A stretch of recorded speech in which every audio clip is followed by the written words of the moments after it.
Graças e paz, amados, passando aqui mais uma vez para gravar nossa mensagem de domingo às 15 horas ali no YouTube, às 16 horas no Facebook, no Instagram e no WhatsApp.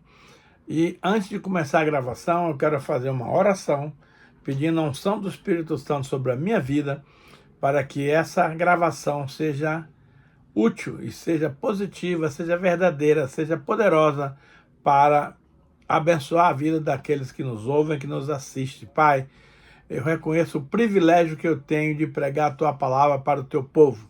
Todavia, Senhor, de mim mesmo eu nada tenho para oferecer. Porém, quando o Senhor me unge com o Teu Santo Espírito, aí sim a palavra passa a ter relevância e vem realmente a abençoar as vidas daqueles que vão nos assistir e nos ouvir. Obrigado, Senhor. Derrama o Teu Espírito agora. Enche-me com o Teu poder.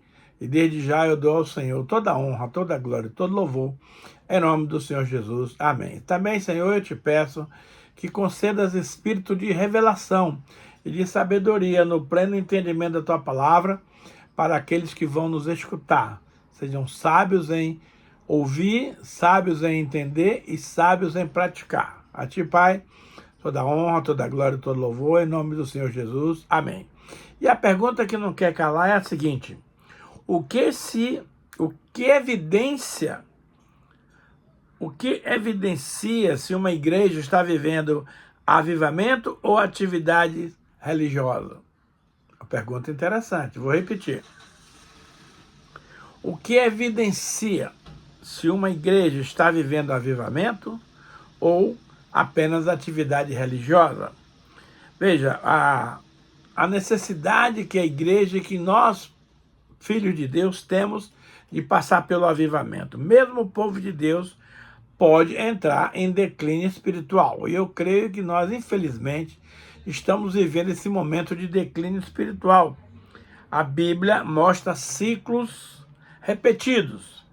Deus abençoa o seu povo, o povo prospera, mas aí o povo se afasta e Deus levanta um avivamento. Versículo chave: aviva no Senhor a tua obra. Aquele texto de Abacuque que nós lemos ali na introdução. Sintoma de uma igreja que precisa de avivamento. Primeiro, oração fraca. Você convoca o povo para a reunião de oração, ele não aparece. Mas convoca o povo para um churrasco, que aí a casa lota, né? Então, a oração fraca é um sintoma bem clássico de que essa igreja está precisando de um avivamento. Segundo, o pecado é tolerado. Hoje em dia você faz que tudo é relativo, todo mundo faz. No passado também era assim. Pois é, nós não podemos tolerar o pecado. Jesus Cristo é radical contra o pecado. Terceiro, falta de paixão por Deus. Deus passa a ser segundo, terceiro e quarto plano.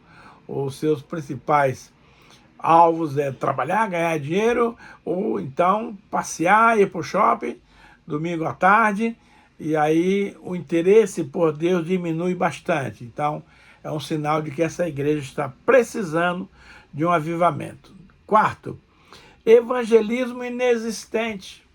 A pessoa não tem mais campanha, não tem mais trabalhos para reunir o povo, não tem mais dia D na praça. O evangelismo ficou relaxado. Então não pode acontecer. A igreja existe para ganhar vidas. E o quinto e último aspecto é cultos frios espiritualmente. Pode até ter muito barulho, muita agitação, mas a unção de Deus não está fluindo. E se a unção de Deus não está fluindo, a coisa está complicada. Então nós vamos ver o que é mais importante para o início de um avivamento. A palavra nos leva à chave da humilhação.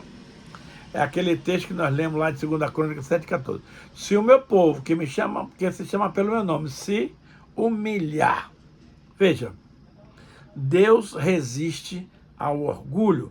Veja o que nos diz Tiago 4, 6 a 8. Ele diz o seguinte: Ele, porém, Deus, concede graça maior aos humildes. Concede graça maior. Por isso diz a Escritura, Deus se opõe aos orgulhosos, mas concede graça aos humildes. Portanto, submetam-se a Deus, resistam ao diabo e ele fugirá de vós. Aproxime-se de Deus, ele se aproximará de vocês. Pecadores, limpem as suas mãos, e vocês que têm mente dividida, purificam o coração. O que me chama muita atenção aqui, meus amados, é o versículo 4, 7, que diz assim, portanto, submetam-se a Deus, resista ao diabo, ele se fugirá de vós. O que nós vemos normalmente são pessoas se sujeitando ao inimigo e resistindo a Deus e a sua palavra. Ora, você não precisa fazer nada para afastar o diabo da sua vida. Basta você se aproximar de Deus, que ele vai cascar fora. Ele não vai mais lhe perceber. Ele fugirá de vocês. Então não é com muita gritaria, não é com vamos rodar a baiana, não é com muita fanfarra que você vai afastar o diabo de você. É simples. Submeta-se a Deus, a sua palavra, obedeça aos seus comandos, mas resista ao diabo. O que é resistir ao diabo? É dizer não para as suas malandragens. O diabo levou Jesus lá no Monte da Tentação em Jericó para tentá-lo durante 40 dias. Ele disse, se tu realmente é filho de Deus, transforma essas pedras em pães. Ora, claro que Jesus podia transformar pedras em pães, mas ele respondeu, não só de pão viverá o homem, mas de toda a palavra que procede da boca de Deus. É evidente que se Jesus cedesse a essa tentação do capeta, ele estaria desagradando a Deus. E tudo que Jesus não quer, e eu também não quero, é desagradar ao Pai. Então eu preciso resistir, dizer não. Está escrito isso, isso, isso. Segunda tentação foi, o diabo elevou Jesus a um alto monte, mostrou a glória dos reinos desta terra e disse, tudo isso eu te darei, se prostrado, que isso me foi dado, e eu te darei, se prostrado me adorarem. Aí Jesus respondeu, não tentarás ao Senhor teu Deus. Então, desistiu de receber a glória do diabo. E o terceiro foi, ele levou no alto do pináculo do templo e disse, olha aqui, Jesus, você a joguem lá embaixo, porque está escrito na palavra que o Senhor dará ordem aos teus anjos para que te sustentem e que você não tropece em pedra alguma. Mas ele disse também, não, também está escrito, não tentarás o Senhor teu Deus. Evidentemente que se Jesus cedesse a essa tentação, ele estava querendo ser um exibicionista, porque o povo estava lá embaixo, e Jesus nunca foi exibicionista, e jamais ele está aqui para fazer a vontade do capeta, e sim a vontade de Deus. Então nós temos que aprender com Jesus a resistir, meus amados, às propostas malignas. O diabo não vai te tentar com coisas que você não gosta.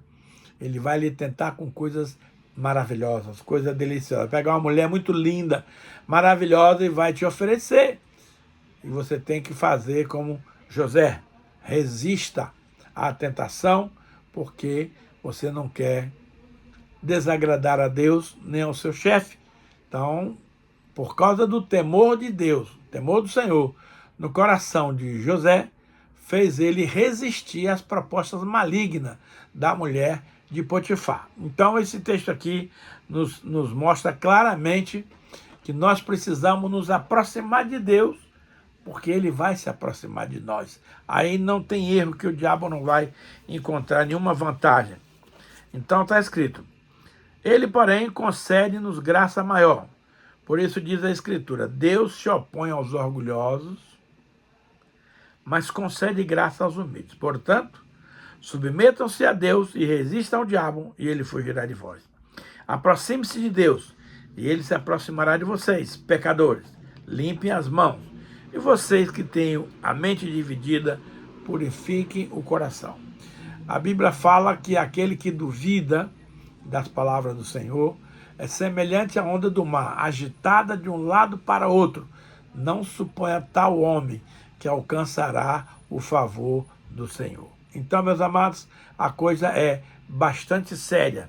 E esses versículos de Tiago nos dão a colocação, nos dão a indicação plena, correta, do que é você resistir ao orgulho espiritual e se submeter a Deus.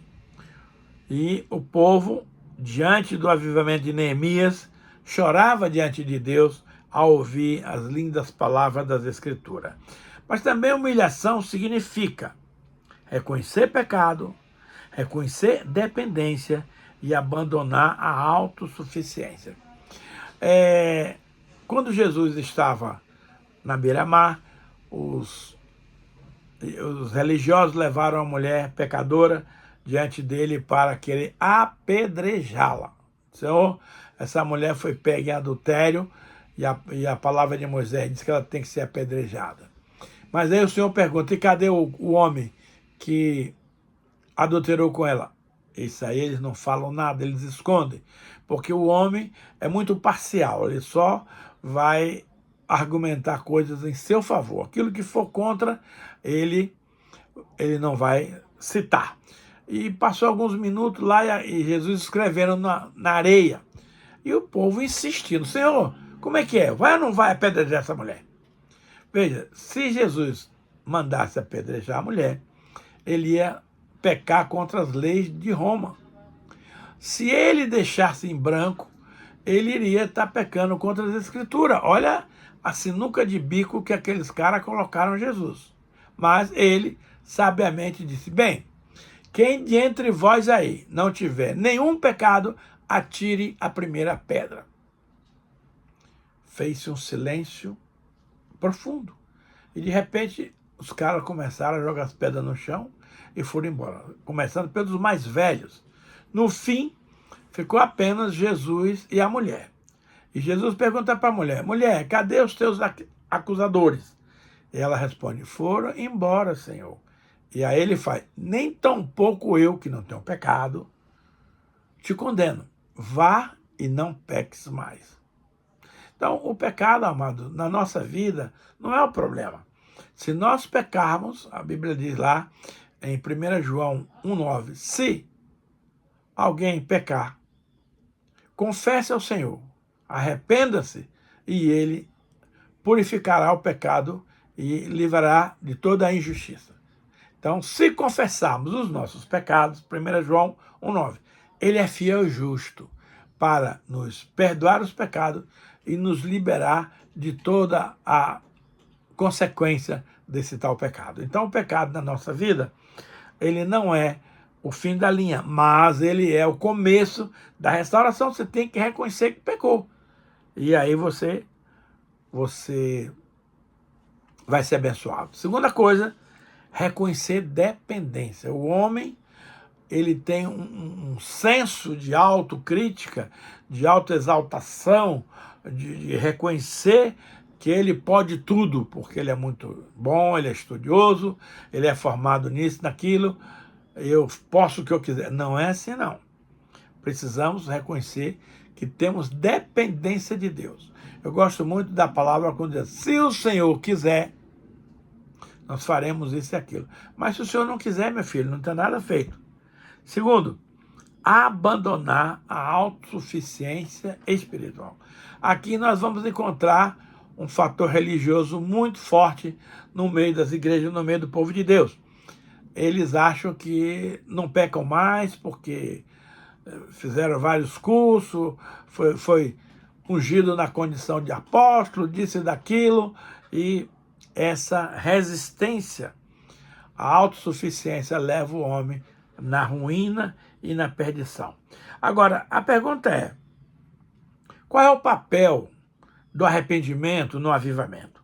O arrependimento é a porta de entrada do avivamento. Quero lhe dizer, meu amado ouvinte, que se você não reconhecer que precisa arrepender, a palavra arrependimento é mudar de atitude, é a palavra metanoia no grego. Existe uma linha tênue entre arrependimento e remorso. O remorso você lamenta por ter pecado, mas logo em seguida você vai e faz tudo de novo. O arrependimento não. Mudança de atitude, mudança de mente.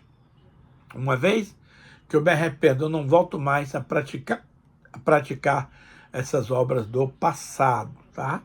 Então é muito importante nós entendermos esse aspecto do arrependimento. Sem arrependimento, amado, não existe renovação espiritual. Vamos ver o que fala aqui a palavra do Senhor em Atos 3,19, que diz exatamente o seguinte: arrependei-vos, olha só que palavra, pois, e voltem-se para Deus, para que os seus pecados sejam apagados, para que venha tempo de refrigério, de descanso da paz do Senhor, e Ele mande o seu Cristo, que já foi designado a vocês, Jesus, e é necessário que o céu o receba, até que chegue o tempo em que Deus restaurará todas as coisas, como falou por meio de seus santos profetas. Então, veja bem, essa palavra aqui é muito importante. Olha só, arrependei-vos e voltem-se para Deus. Nós vamos nos arrepender, principalmente, meus irmãos, quando a gente está distante do Senhor. Está longe de Deus, esquece de Deus, e aí acha que você é o cara, que você pode tudo, que você é superior, que é todo poderoso, e aí vem a queda feia.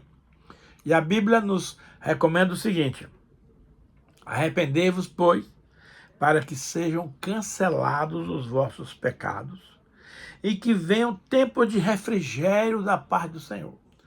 Então, com certeza hoje, eu e você estamos precisando de um refrigério, porque a vida está confusa, a vida está muito intensa, a batalha está grande.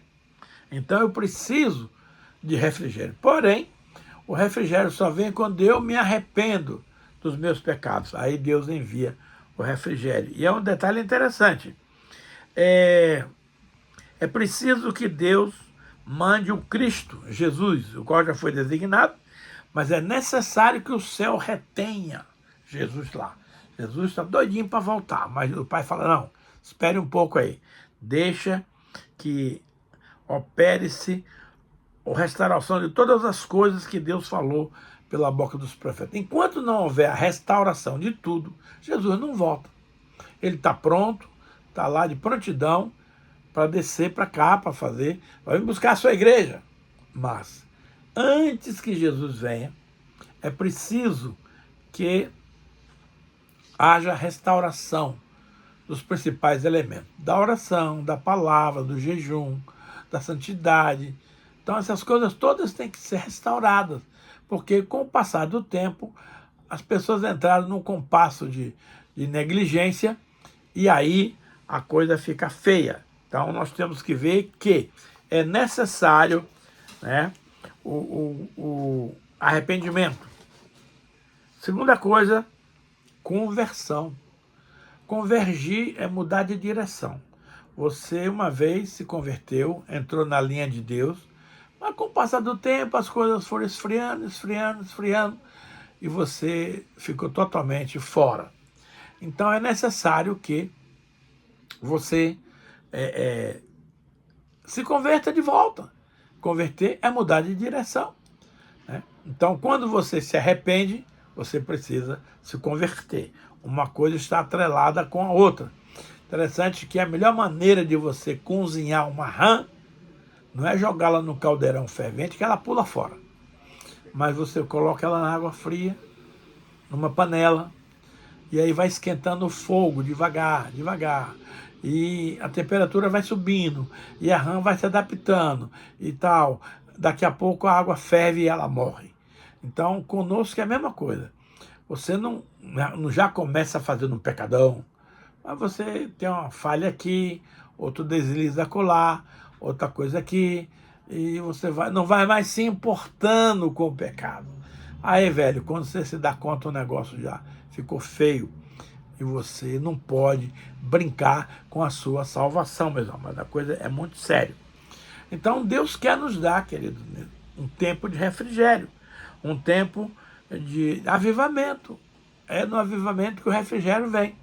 Mas para tanto é preciso arrepender, confessar, converter, para que Deus possa operar as demais coisas. O arrependimento verdadeiro inclui confissão. Confissão de pecado, confissão de erro, confissão da sua fé. Segunda coisa, vem a mudança de mente, a metanoia. Você reconhece que aquele negócio está errado, abre mão dele e não volta mais a fazer.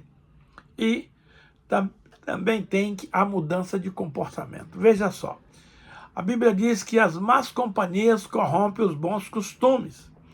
Veja, se você convive no meio dos sábios, você tem a tendência de se tornar um sábio como eles. Mas se você é sábio e convive num ambiente de pecadores, a tendência é você entrar na linha dos pecadores. Portanto, vamos mudar de comportamento. Vejas com quem andas e te direi quem tu és. Não é bíblico isso, mas é um adágio popular muito correto. Então nós precisamos selecionar as nossas amizades. Nós precisamos caminhar com aqueles que nos elevam, com aqueles que nos empurram para cima e não com aqueles que nos empurram para baixo. É muito importante, amado, um comportamento adequado de um filho e de uma filha do Deus Todo-Poderoso. A centralidade da palavra de Deus no avivamento. Todo o grande avivamento bíblico foi acompanhado por descoberta da palavra. Nós temos o avivamento de Josias, e você pode ver isso no 2 Reis, capítulo 22, fala toda a trajetória, onde a palavra passou a se tornar algo muito poderoso. Também nós temos que ver o seguinte, no avivamento de Neemias, capítulo 8, a palavra de Deus tem um papel importante. Olha o que nos diz Hebreus 4:12. Pois a palavra de Deus é viva e eficaz, e mais afiada do que qualquer espada de dois gumes. Ela penetra a ponto de dividir alma e espírito, juntas e medulas, e é apta para julgar os pensamentos e as intenções do coração. Tem muita gente aí, amado, dizendo que alma e espírito é a mesma coisa. Não é. O homem é tricotômico. Eu sou um espírito que possuo uma alma e que habito num corpo. O meu espírito veio de Deus. A minha alma veio do sopro do Senhor. E o meu corpo veio das mãos do Senhor, que pegou um boneco de barro e fez a estatura de um homem, soprou nas narinas do boneco o fôlego da vida. E o homem se tornou alma vivente. Então, meus amados, a parte da alma, ela leva-nos às emoções, aos sentimentos e às variações que nós temos. O espírito não. O espírito humano que veio de Deus, ele é sempre firme, não volta atrás, não muda de opinião, está sempre pronto a nos levar à vitória. Mas a alma, ela é quem nos faz pecar. Por isso que a Bíblia fala em Ezequiel, a alma que pecar, essa morrerá. A alma, né? Não é o espírito que peca, é a alma. Mas nós temos que vigiar para andar o espírito e a alma em unidade, em parceria. Então, meus amados, quando a palavra de Deus volta ao centro da vida do ser humano, o pecado é revelado. Os corações são confrontados e vidas são transformadas. Se não houver essas três coisas no avivamento, isso não é avivamento, é animamento. Não é barulho, não é música alta, não é música ligeira que determina que você está em avivamento. Não. No avivamento, a palavra de Deus é o centro do processo. E, através da palavra de Deus, o pecado é revelado. O que seria de mim se a palavra não dissesse que matar é pecado? Eu ia matar e ia ficar tudo por isso mesmo. Mas não, a palavra revela o pecado. Tá? Segunda coisa, nós precisamos confrontar as pessoas. Porque as pessoas acham que elas estão certas, que é ela que tem toda a razão, que é ela que faz o que acontece. Está errado. Nós temos que ser confrontados para que haja um choque de opinião, para que haja um refreio daquelas atitudes e você volte atrás. Você volte ao caminho do primeiro amor, como foi recomendado ali na igreja de Éfeso.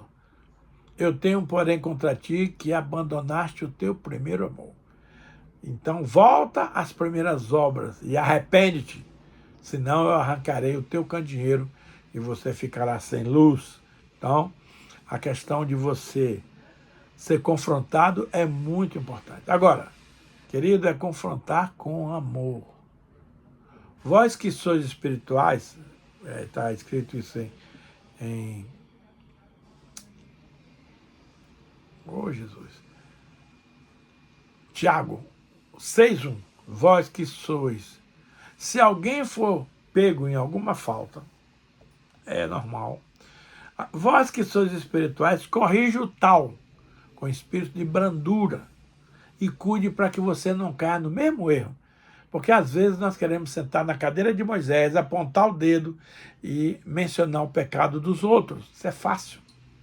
Mas quando você aplica a sua mão aqui, ó, um dedo apontando, tem 3 dedos aqui voltando para você para dizer, ei, cuidado, senão você vai cair no mesmo erro que o seu amigo caiu. Então, veja bem, o confronto é necessário, porém, é confrontar com amor, para que você não caia no mesmo erro e venha cometer os mesmos pecados. Então a Bíblia diz, vós que sois espirituais, corrigi o tal que pecou, com espírito de brandura, e guarda-te para que você não peque no mesmo. Aí ele continua, levai as cargas uns dos outros, e assim cumprireis a lei de Cristo. Então, meus amados, é muito importante que haja o confronto na vida dos irmãos para que a coisa funcione. Eu gosto demais do texto de 2 Coríntios 5:21, que diz assim, e assim, se alguém está em Cristo, é nova criatura. As coisas velhas se passaram, e eis que tudo se fez novo. Eu não acredito em pessoas que se convertem e continuam na mesma linha, fazendo as mesmas coisas, praticando os mesmos pecados. Não há conversão. Esse texto de 2 Coríntios é muito claro.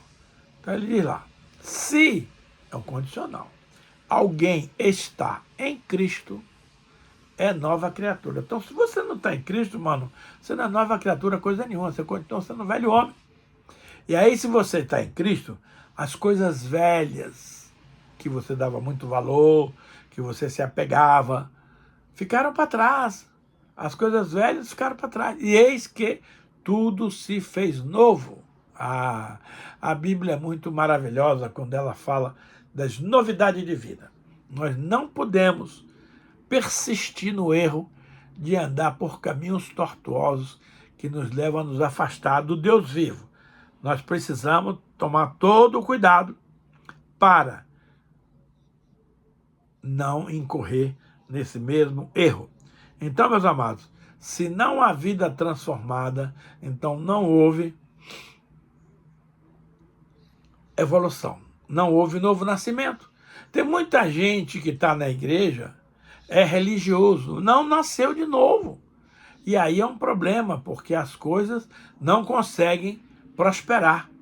Bem, o papo está muito bom, mas o tempo foi embora. Eu quero orar pedindo ao Espírito Santo de Deus que complete a obra no coração dos irmãos, naqueles que precisam de um ajuste no seu dia a dia, na sua caminhada. Então, Pai, completa a obra no coração dos irmãos. Guarda-nos, papai, irrepreensíveis, corpo, alma, espírito, até a vinda do Senhor. Abençoa, Pai, o teu povo que está nos assistindo, que está nos acompanhando. E desde já, Pai, nós queremos dar ao Senhor toda a honra, toda a glória, todo o louvor e toda a adoração. Abençoa, papai, o teu povo, hoje e para sempre. Em nome de Jesus. Amém.